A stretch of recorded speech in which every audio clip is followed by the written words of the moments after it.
Bonjour et bienvenue sur History BD, je suis Sandrine et aujourd'hui on se retrouve... C'est moi qui grince comme ça? C'est vrai, genre.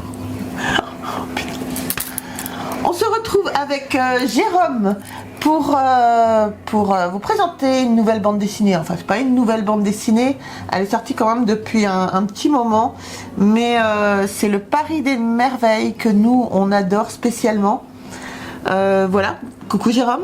Coucou moi. Donc bonjour à tous et à toutes. Oui, aujourd'hui on vous présente le Paris des merveilles. Donc série qui est sortie il y a quelques mois, quelques années. Donc série très récente, très sympa. J'adore le Paris des merveilles. Les dessins sont géniaux, l'histoire est sympa, voilà, tout est bien. Et on est tombé là-dessus parce que, pour ceux qui connaissent, c'est alors c'est pas un dérivé, mais c'est du même univers que les Artilleuses. Même dessinateur, même scénariste. Voilà, c'est le même univers. Un spin-off, on pourrait dire. Oui. Un spin-off. Donc j'adore. Moi j'adore les dessins, je trouve que c'est très très très sympa.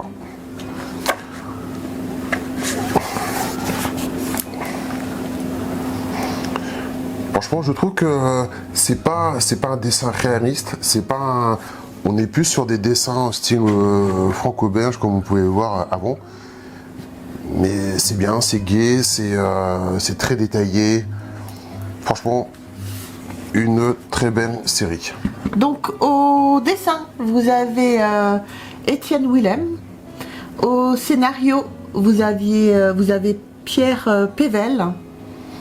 Et aux couleurs, j'ai pas retenu, mais j'aime bien toujours dire les coloristes. Je trouve qu'ils sont aussi importants dans la bande dessinée. Et aux couleurs, vous avez Tanja Wenesh. Donc voilà. À savoir que le Paris des merveilles est tiré justement du roman de Pierre Pével. D'accord. Voilà. D'accord. Et on a une petite on a quoi? On a une petite surprise. Oui, on a une petite surprise. C'est que Étienne nous a contacté il y a quelques temps pour nous demander si on s'était procuré le Paris des merveilles parce qu'il savait très bien qu'on avait le premier. Donc il s'est proposé de nous envoyer le 2 avec déjà une superbe dédicace, vraiment très très belle. Travail. Elle est magnifique. Travail. Et du coup, il me dit, tu as le 1? Je dis, bah oui, on a le 1, mais si on pouvait avoir une petite dédicace sur le 1 aussi, ça nous ferait plaisir. Et ben du coup, il nous a envoyé les 2 tomes avec vraiment une très très belle dédicace à chaque fois. On voit qu'il a pris son temps et qu'il a fait ça pas à l'arrache, quoi, qu'il a vraiment fait ça. Elles sont magnifiques. Elles sont magnifiques, les dédicaces. Moi, je suis Pour content. Sandrine et Jérôme Amitié. C'est con qui est mis pour Sandrine. Arrête, t'es désagréable là. Oh, Bûcheux. Et donc, du coup, on a eu la chance de l'avoir en interview. Et comme ça, vous pourrez avoir plein de réponses parce que je sais que on a persuadé beaucoup de monde de s'intéresser, que ce soit aux Artilleuses ou au Paris des merveilles, ce que je suis très contente d'ailleurs. Et ben, du coup, on a la chance d'avoir Étienne en interview. Et puis voilà. Bonjour, Étienne. Bonjour. Eh ben écoute, moi je suis vraiment très très contente de te recevoir, que tu aies accepté de faire l'interview avec nous. Merci de me recevoir. Je vous en prie, c'est avec plaisir. Alors du coup, on voulait savoir comment s'était passé avec le travail avec Pierre Pével, parce que comme on le sait, comme je viens de le dire, le Paris des merveilles est tiré justement de son roman. J'ai d'abord découvert Pierre par ses romans.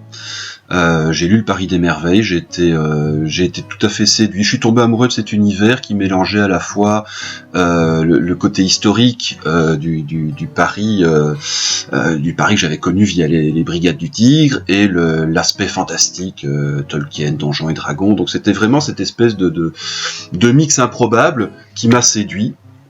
Et Pierre a un tel talent d'écriture que j'avais des images qui popaient dans ma tête au fil de la lecture.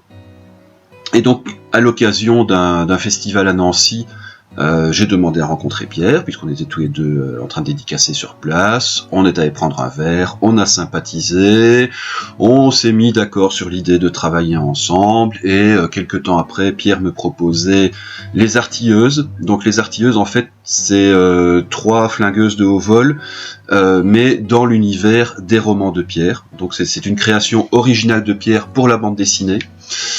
Et quand les artilleuses ont été finies, comme il y avait visiblement un intérêt de la part du public, et donc de l'éditeur et de tout le monde, la suite logique, ça a été l'adaptation des romans. Pour ce qui est de la méthode de travail, pour les artilleuses, Pierre m'a fourni un scénario qui était presque un scénario de pièce de théâtre. En fait, il n'y avait pas de découpage, il n'y avait rien, tout simplement parce que Pierre n'avait pas l'habitude de faire du découpage de BD, c'était sa première BD, et que moi j'ai fait de la BD depuis pas mal d'années, et du storyboard de dessin animé pendant 20 ans. Donc on s'était dit que c'était idiot que Pierre essaye, chacun fait ce qu'il sait faire, c'était plus simple comme ça. Et donc j'ai fait l'adaptation, j'ai travaillé sur son scénario que j'ai adapté, et quand on a travaillé sur les romans, on s'est dit qu'on allait repartir sur la même base. Le scénario, c'était le roman, j'ai relu le roman, j'ai taillé dedans, j'ai refait un séquencier, mais toujours, tout passe par Pierre en fait. Pierre valide tout ce que je fais.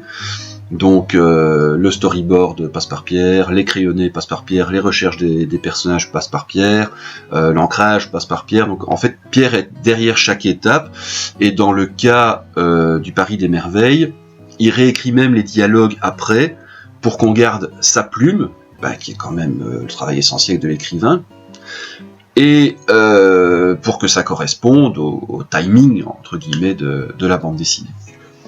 Voilà, donc c'est une collaboration qui se passe très bien. C'est très agréable de travailler avec Pierre. Je suis à la fois content et oui, assez honoré que Pierre me laisse un petit peu le champ libre sur le Paris des Merveilles. Voilà, ça veut dire qu'il a confiance en moi, et tout se passe bien. Voilà, tout se passe dans un monde idéal. Ok, merci beaucoup pour ta réponse. C'est vrai qu'on aime beaucoup justement ces dessins-là qui sont un petit peu, comme tu dis, tirés du Paris historique. C'est vrai que tout ce qui est... là, on peut reprendre les artilleuses pour dire qu'on a vraiment une similitude. Là, par exemple, sur la première page, on a le Paris des années 1900, quoi. Ouais. Et c'est vrai que c'est bien détaillé, c'est très sympa. On retrouve vraiment un univers d'antan, quoi. Et ce qui est sympa, c'est qu'ils ont réussi à mélanger le Paris authentique avec le Paris d'un monde un peu fantastique. Oui, carrément. Avec un peu de magie, tout ça. Et ils ont réussi à bien assembler les deux univers, quoi. Ouais. C'est très cohérent, quoi. C'est très très très sympa. Ouais, Jérôme est un grand fan.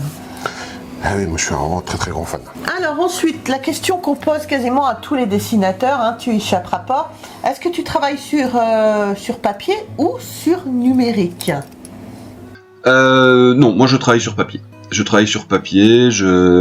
travaillé sur palette graphique quand j'étais dans le dessin animé.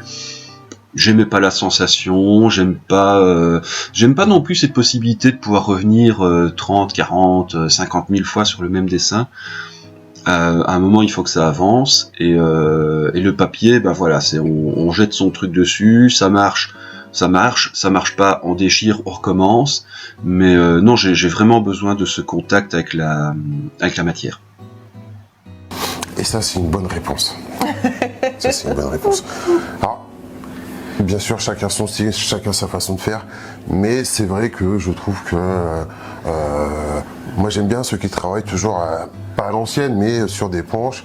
Si, c'est un peu à l'ancienne en fait. Oui, c'est un peu à l'ancienne, mais il faut comprendre aussi que certains préfèrent travailler sur du numérique parce que pour une question de pas de facilité parce que le dessin est toujours au même, mais pour une question de rapidité, pour une question de rendu, enfin de rapidité par rapport à quand doit sortir l'album, de délai, de date peut-être sûrement. Bien sûr, parce que travailler en format classique sur des planches demande beaucoup plus de temps, quoi. Beaucoup plus de temps, et l'erreur est t'as moins droit à l'erreur, parce qu'en numérique tu peux tout retoucher et effacer. Oui. Alors que sur une planche, quand tu fais ta planche, si tu t'es planté, il faut essayer de cacher, il faut essayer de reprendre, donc ça prend beaucoup plus de temps. Mais en tant que collectionneur de bande dessinée, en tant que collectionneur de planches originales amateurs, tu te dis que tu peux retrouver des planches soit en exposition, dans des galeries, dans des grands salons comme Angoulême, comme le festival de Saint-Malo. Et si tu as un peu de chance, dans l'avenir, tu pourras acquérir une planche. Oui. Donc voilà, après, j'espère. Encore une fois, c'est pas ceux qui travaillent sur planche numérique, c'est pas ils ont leur propre raison. Ah oui, bien sûr. Ah non, ça se permettrait pas d'ailleurs. Mais moi, j'aime beaucoup ceux qui travaillent toujours au format classique. Ouais, c'est très bien. Alors, combien de temps mets-tu pour créer la bande dessinée, pour faire tous les dessins? Alors là, vaste question, ça dépend de l'album, ça dépend du projet, ça dépend de beaucoup de choses. En moyenne, on va dire entre 6 mois et 1 an et demi. Ça dépend de ce qu'on fait dessus finalement. Est-ce qu'on fait tout découpage, est-ce qu'on fait mais en moyenne c'est entre 6 mois, parce que j'ai déjà fait 2 albums par an, mais c'est très dur, et 1 an et demi quand on prend vraiment son temps pour bien faire les choses. Oui. Ok, merci beaucoup pour ta réponse. Encore une fois, on avait dit dans plusieurs vidéos qu'on a eu la chance d'avoir des échanges avec des dessinateurs. On n'imagine pas le travail qu'il y a en amont. Non, mais c'est ça. D'une bande dessinée. Parce que, encore une fois, si on revient juste, par exemple, c'est juste la page de garde, en fin de compte. Tous les détails, tous les petits détails qu'on peut voir, par exemple, sur un dessin comme ça. Donc déjà, il faut retrouver, parce qu'ils veulent avoir un petit côté authentique. Oui. Donc il faut faire des recherches sur le Paris des années 1900, comment c'était à peu près. Donc il y a des recherches sur les paysages, sur les rues, sur les monuments, mais il y a aussi des recherches sur la façon de s'habiller. Oui, c'est énormément de recherches. Sur on les s'imagine vêtements, pas tout ça. Hein. Sur les vêtements, tu vois, par exemple, sur les vélos qu'il y avait à l'époque, même si on n'est pas 100% fidèle, que les gens ne soient pas choqués et qu'ils arrivent à retrouver une époque voulue, quoi. Donc il y a tout ça, il y a tout ce qui est les lampadaires, tout ça, tout ça sont des petits détails. Donc il y a un gros travail de recherche en amont, et après le dessinateur, rien que pour faire ça, il faut un peu de temps, quoi. Ouais. Donc, et quand tu prends une planche, par exemple, pour faire une planche comme ça, une double planche comme ça, tous les petits détails, tous les personnages qui sont en premier plan, en arrière-plan, ça demande beaucoup de travail. Alors, comme tu sais, Étienne, j'aime beaucoup parler moi des coloristes pour les mettre en avant, parce que je trouve que sans le coloriste qui fait un travail de ouf, la bande dessinée n'aurait pas un tel impact.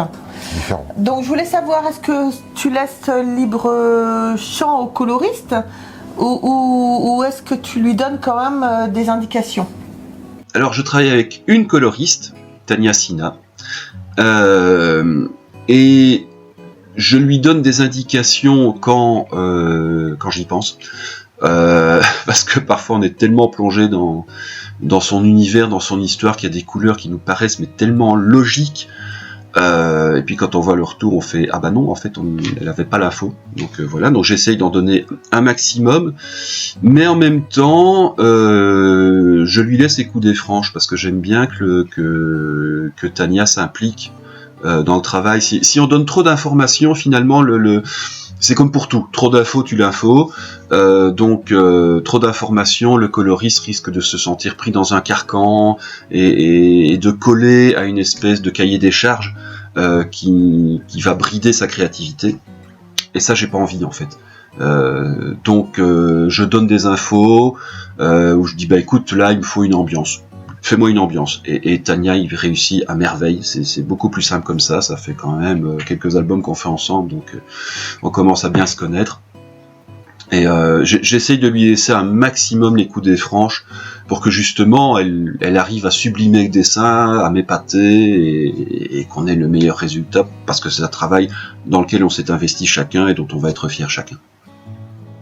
Et ben moi je trouve que sur tes bandes dessinées, il a fait un travail de ouf, il n'y a pas de problème. Alors c'est vrai que c'est un métier, on ne s'imagine pas, mais je pense que coloriste c'est un métier, et c'est comme au dessinateur. En fait, le dessinateur doit refaire toujours les mêmes personnages avec les mêmes traits pour pas que les gens soient perdus, mais coloriste lui aussi doit chaque planche faire des choses cohérentes, et faut que la planche dans son intégralité soit cohérente. Voilà. Donc c'est vrai que c'est un vrai métier, et le coloriste a son importance, une très grosse importance aussi, autant que le scénariste et le dessinateur dans la bande dessinée. Voilà. Très juste, très juste. Alors ça c'est une question de Jérôme à côté. Alors est-ce que le dragon qui s'appelle Tarquin, c'est une référence à un autre dessinateur ou pas du tout ? Eh ben pas du tout, parce que Tarquin est appelé comme ça dans le roman, donc pour autant que je sache, non, Tarquin c'est le nom d'un roi de la Rome antique. Voilà, donc ça convenait bien pour le roi des dragons, et je pense que la référence s'arrête là. Après, je n'ai jamais discuté de ça avec Pierre, on a beaucoup discuté sur le nom des chats qui portent tous des noms de batailles célèbres, mais pas sur le nom des dragons. Voilà, une question que je lui poserai à l'occasion. Voilà. Donc c'était pas méchant, c'était juste une petite blagounette, parce C'était que moi ça m'a fait rire. Merci beaucoup pour ta réponse. Pour ceux qui connaissent pas Tarquin, faut vous renseigner. Voilà. Ce que beaucoup de personnes se demandent, surtout Jérôme, c'est est-ce qu'il y aura un crossover entre le Paris des Merveilles et les Artilleuses ? Déjà, les Artilleuses, c'est un crossover avec le Paris des Merveilles, puisqu'on est exactement dans le même univers. Et quand on a adapté... donc déjà, il y a des personnages du Paris des Merveilles qui apparaissent dans les Artilleuses. Et quand on a adapté le Paris des Merveilles, on s'est arrangé pour faire des références aux Artilleuses. À un moment, dans le premier tome, Lucien Labricole dit à Isabelle... J'ai demandé, personne dans le milieu des cambrioleurs de Paris n'est au courant de cette affaire, même pas Louison. Et ben, c'est clair qu'on fait référence à Mademoiselle Gatling, donc il y a déjà une espèce de crossover entre les deux. Maintenant, est-ce qu'il y aura ? Alors, le problème du Paris des Merveilles de cet univers, c'est qu'il est riche, il y a plein de voies à explorer. Autant Pierre que moi avons envie d'explorer toutes les voies possibles. Ce qui va nous manquer, c'est le temps. Voilà, tout simplement. Pour moi, c'est pas que ça serait logique, mais ce serait cohérent que les deux séries arrivent à un moment se rejoignent ou se croisent. Et même univers, voilà. Moi j'aimerais bien.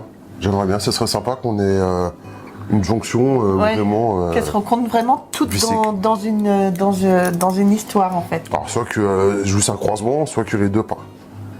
Voilà. Bah, si tu veux une BD en crossover entre les deux vont se croiser, vont forcément être dans une bande dessinée, enfin voilà. Non, je veux dire... On veut pas te forcer la main, hein, c'est toi de voir. Que ça reste toujours dans une des deux séries, pas faire une troisième série, quoi, je veux dire. Oui, bien sûr. Bien sûr. Mais ça serait sympa. L'avenir nous dira. Tes projets et tes actualités à venir. Alors, dans les projets, il y a plusieurs choses. Il y a un projet en solo qui s'appellera Clans of London, qui est un récit animalier qui se passe à Londres au XVIIIe siècle. Donc je reviens à mes amours du dessin animalier. Voilà, c'est encore un petit peu une uchronie. Pour pitcher le truc, en gros, c'est Peaky Blinders rencontre Game of Thrones. Oui, ça fait ronflant comme ça, mais ça permet de bien donner l'idée. Après, est-ce que j'y arriverai? C'est un autre problème. Dans les projets à venir, il y a aussi un petit projet de livre pour enfants qui me trotte en tête et que je travaille avec une autrice, Stéphanie Dunant-Palaz, et bon voilà, on est en train d'y travailler gentiment et on espère que ça se fera le plus rapidement possible. Et sinon, bien sûr, la première actualité, le prochain album à sortir, ce sera la suite du Paris des Merveilles, l'Élixir d'oubli, donc c'est le deuxième roman du Paris des Merveilles qui sera aussi scindé en 2 albums. Écoute, on a hâte de voir ça et de suivre ça. J'espère que les artilleuses aussi vont... Quoi? Il peut pas tout dire. Non mais de toute façon ça peut pas s'arrêter comme ça les artilleuses. Non, c'est clair. Non, il faut pas de toute façon, sinon on va avoir un gros problème. On va faire une pétition sinon. Un gros problème. Mais bon, c'est vrai que, encore une fois, quand tu vois le travail qu'il faut faire, ouais. Il faut être patient pour... Oui, pour avoir les autres tomes, oui. C'est très bien, il n'y a pas de souci.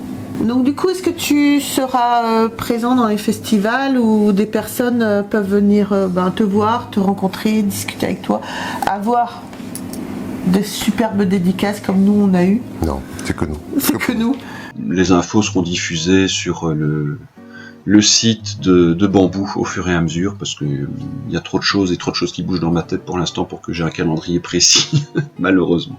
Oui, écoute, c'est vrai, tu as raison, on n'hésitera pas à suivre le site de Bambou pour savoir les festivals et justement où te trouver et où te rencontrer. Parce que nous, on espère vraiment prochainement pouvoir te rencontrer, ça serait vraiment un grand plaisir. Eh oui, mais il était à Angoulême. Eh oui, mais on n'a pas été. été. La vidéo sera après Angoulême et nous, on n'a pas été à Angoulême. Ah non. Donc, si vous comptiez sur nous pour avoir une info cohérente, tant pis. Tant pis. Désolé. On a raté. On a raté. Comme on était vexés, on ne vous a pas dit. C'est ça. Donc voilà Étienne, je te remercie beaucoup d'avoir participé à cette vidéo. C'est vraiment très sympa d'avoir pris du temps. Ça nous a fait un plaisir immense. Bon. Immense. Merci à vous. Merci, bonne continuation. À bientôt. J'aime bien parce que c'est l'air de quelqu'un de bien, quoi. Ouais. T'es vraiment quelqu'un de bien, une belle personne, t'as une bonne tête, j'adore. Il a bon goût, quoi. Ouais. Puis il a bon goût, déjà il nous regarde. En plus, il nous suit, Étienne. Donc c'est très sympa. Je trouve très fier que ce mec qui nous ait contacté pour une fois. Oui. Oui. Je suis très très content, c'est le but. Très fier. C'est le but premier qu'on a créé cette chaîne-là. C'est pour qu'on puisse rencontrer des auteurs, que ce soit des scénaristes, des dessinateurs, des coloristes, tous les gens qui travaillent dans le monde de la BD. Et je suis très content et très fier qu'ils nous aient contactés. Donc, encore une fois, si on revient vite fait sur Paris des Merveilles. Donc, Paris des Merveilles, si vous ne connaissez pas, franchement, je t'ai réussi à vous en procurer un. Moi, j'ai fait, comme le Paris des Merveilles, comme il a eu la gentillesse de nous envoyer les 2 tomes dédicacés. Moi, j'ai donné celui que j'avais à une personne. La personne à qui j'ai offert cette BD-là trouvait génial. Elle a acheté une deuxième, trouvait génial. Et elle me dit, mais ouais. Donc, je lui ai conseillé les artilleuses. On continue. Elle a tout acheté. Et en fin de compte, on a conseillé ces 2 séries-là à beaucoup de personnes. Tout le monde a kiffé. Oui. Donc ça prouve 2 choses. D'une, qu'on est de bons conseils. Ouais. De 2, qu'on a bon goût. Ouais. Et de 3, ce sont vraiment des super séries. Oui. Franchement, n'hésitez pas. Procurez-vous un, comme dit Jérôme, juste pour voir le premier. Vous faire une idée. Et puis après, vous verrez que vous allez tomber dedans aussi, comme Obélix est tombé dans la potion. Vous allez tomber dans cette histoire. Et là, le Paris des Merveilles, donc même univers, on est dans les années 1900, où le monde réalité et le monde fantastique se sont croisés. C'est très très très sympa. Si tu veux, on fait la narration. Non, on fait pas de narration aujourd'hui. Et en fin de compte, on va se retrouver. Hein? Et pourquoi? Mais non, on a déjà fait l'interview, on a déjà fait ça, déjà prend du temps. La vidéo va faire 1 heure, les gens ils ont pas que ça à faire. Donc on va retrouver notre personnage principal, qui est un mage, dans une enquête policière qui se situe entre le monde réel et le monde fantastique. C'est un peu un Sherlock Holmes, c'est un peu le Sherlock Holmes du monde fantastique, quoi. Donc on peut pas trop vous en dire parce que on n'a pas envie. Non, on peut pas trop vous en dire parce qu'il veut pas que je fasse la narration. Donc voilà. Mais croyez-moi, ce sont des super séries. C'est une super série. L'histoire est très sympa. On va retrouver dedans, comme il disait, qu'il aimait bien l'univers de la série L'Univers du Tigre. Ouais, les Brigades du Tigre. Les Brigades du Tigre, pardon, exactement. On retrouve un peu cet univers d'enquête et tout. L'ambiance est très sympa. Dans la vidéo, on vous aura mis quelques planches pour que vous puissiez apprécier au dessin. Quoi? Rien, j'ai juste fait. T'es vexé? Ouais. Tu veux dire 2 mots? T'as le droit de dire ça, vite fait. T'es contente. Bienvenue dans le Paris des merveilles. Nous sommes en 1909. Louis Denisard, Hippolyte Griffon, mage et gentleman, se voit confier une enquête délicate, démasquer un tricheur usant de magie pour écumer un élégant cercle de jeu parisien. Parallèlement, il se trouve plongé au cœur d'une affaire d'État impliquant l'outre-monde. Et comme si cela ne suffisait pas, voilà qu'une très séduisante fée, renégate, espionne et cambrioleuse à ses heures, refait surface. Non mais t'as vu comment j'ai trop bien fait là? C'était obligé de le faire. Ouais. Hein? Donc encore une fois, l'histoire est très sympa, le dessin est magnifique. Et les dédicaces sont trop belles. Les dédicaces sont très belles. Et donc à savoir que notre super dessinateur travaille. C'est une série qui est toujours en cours normalement, ça aussi. La fille de l'exposition universelle, ouais. Donc, la fille de l'exposition universelle. C'est pareil, on est dans un... c'est marqué dessus, on est en 1967. On n'est pas dans le même univers, mais dans la même époque. Les dessins sont toujours aussi magnifiques.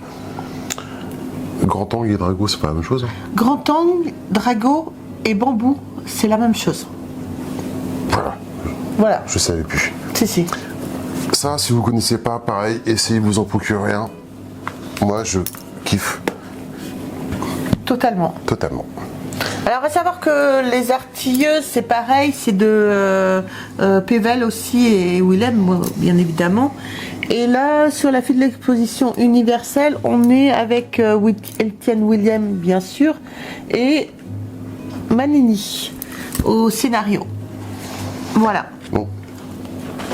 Cette série-là est sortie un petit peu avant les autres. Ouais, un petit peu avant les autres. On a déjà d'abord craqué sur la couverture justement de la fille de l'exposition universelle. Et franchement, l'histoire est vraiment géniale. Et j'aime beaucoup cette histoire-là aussi. Et franchement, ce sont de très belles BD, bien dessinées. On est sur des, on n'a pas dit, on est sur des formats une cinquantaine de pages. Ouais. Une cinquantaine de pages. Bon, les artilleuses, moi j'aime bien parce que ce sont des personnages féminins en premier. C'est des personnages féminins tout court, en premier, je crois que je dis ça. Et voilà, c'est très sympa, c'est très gai, très dynamique. Bon, on va arrêter d'en parler. Ouais. Essayez de vous procurer au moins une de ces séries. Faites-vous un avis, dites-nous dans les commentaires ce que vous en pensez. Si c'est une série que vous suivez, tout ça, on transmettra à Étienne. Et je pense que ça lui fera beaucoup de plaisir, ça lui fera plaisir d'avoir des retours. Oui. Ouais. Voilà. Mais voilà, je sais que les gens à qui on a conseillé, ils ont tous kiffé, ils ont tous adoré. Donc voilà, parce que ce sont des gens qui, pas forcément, c'est pas des grands fans de bande dessinée déjà. Donc ils ont été très vite pris au jeu. Donc voilà. Voilà, que dire de plus. Ben voilà les amis, j'espère que cette vidéo vous aura plu, de voir le dessinateur Étienne répondre à autant de questions vous aura plu également. On n'oublie pas, on s'abonne, on like, on nous rejoint sur les réseaux sociaux. Vous pouvez aussi dès maintenant devenir membre soutien de la chaîne pour avoir les vidéos en avant-première et avoir bien sûr beaucoup d'avantages au jeu concours. Sur ce, je vous embrasse très très fort Et puis on se retrouve très vite pour une prochaine vidéo. Bye. Au revoir.